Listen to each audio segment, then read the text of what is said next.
ঠান্ডা তো বেশ পড়েছে, এখন আমরা কাবাব খেতে চলে এসেছি, তাই তো? চিকেন হরিয়ালি কাবাব, বলো। ঠান্ডার মধ্যে কাবাব খেতে কিন্তু দারুণ লাগে। এই দেখো কাবাব খেতে চলে এসেছি, কাবাব বানাচ্ছে এখন, ওয়েট করছি কতক্ষণে খাবো, তাই তো? ওয়েট করছো? কাবাবটা কেমন খেতে? এবার আমি একটু টেস্ট করব।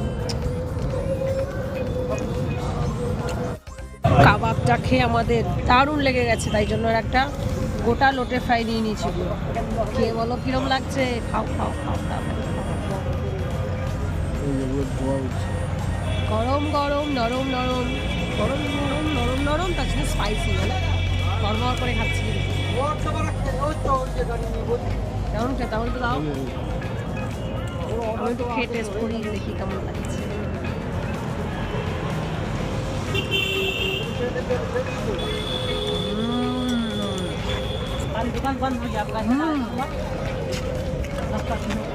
দারুণ করে কোথায় এসছি বলতো আমরা?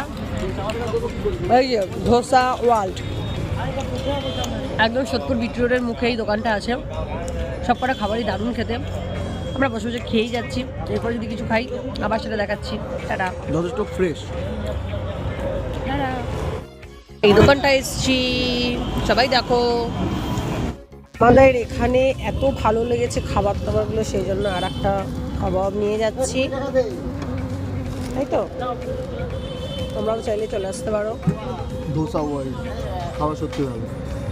চলো টাটা, গুড নাইট।